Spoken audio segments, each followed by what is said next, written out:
Hello, I'm gonna be going over early voices in public admin today. And I'm gonna start off by going over works of prominent figures, applying it to our modern world, and sharing why these are important. And then we'll close it out. So, first, I want to touch on Max Weber, who wrote The Theory of Bureaucracy, and very strict guidelines um, based from and rooted in the Protestant church. And that was closely related to, what your output is, what your fiscal contribution is. That's your worth, and that is your godliness. And I think that still really impacts and has formed and shaped our culture today. But the benefit of it was so that you weren't having this incapable leader owning the family business, or somebody who was voted in because of their charisma. It's very much basing somebody's qualifications for where they're at. For Henry Fayol and the administrative theory in the state, he contributed the 14 principles of management.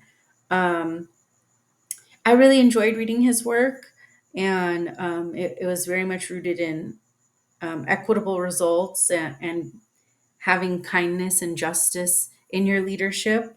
And on page 109, it talks about a man cannot serve two masters and the effects of that. It can be, inefficiencies, confusion, and irresponsibility to the team, which I really valued that insight. Next is Leonard D. White in the Introduction to the Study of Public Administration. Um, I really valued his his passion for prioritizing evolution and that constant change. I think that's so necessary in our evolving world. And I also really admired on page 14 how they talked about administration as an art, and fully illustrated that on page 69, where they talk about illustrating like the time clock and the lockers and the calls and the conferences. I thought that was really enjoyable and just really highlighted White's work, as viewing it as a business and getting the work done. Next, last but not least, is Mary Parker Follett and the Giving of Order.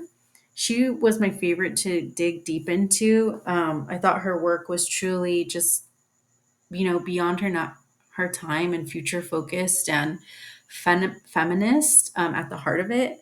Um, Talking about collaboration and co-creation and having respect for everyone that contributes ideas. And on page 77, they, speak anecdotally of a salesman and creating the attitude by integration, not by suppression.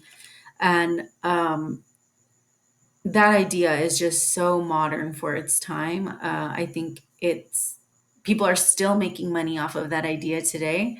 And, it reminds me of the book of Art of Persuasion. And I think she would have really enjoyed that book.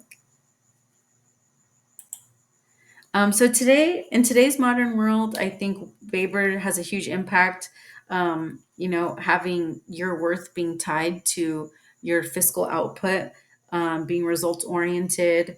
I'm not sure if it's so sustainable in this world with like environmental sustainability, and like I think they kind of go against each other.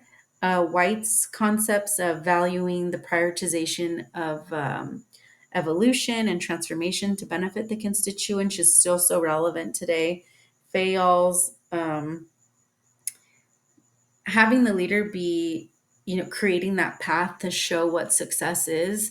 Not only for that, but also just to create like equitable paths for their opportunities for growth, and to create that space for them as well.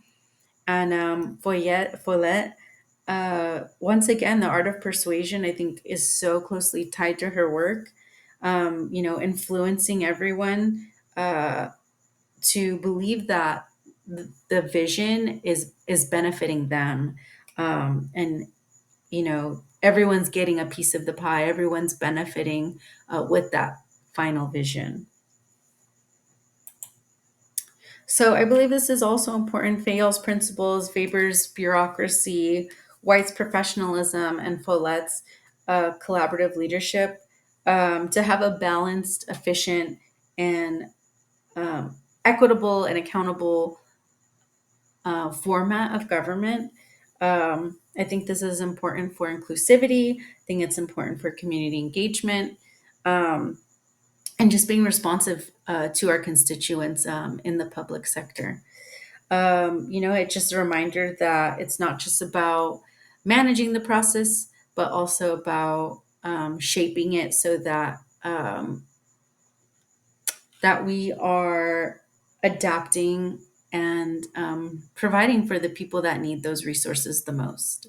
So I want to thank you for your time, and would love to hear your feedback, and look forward to hearing from it. Thank you.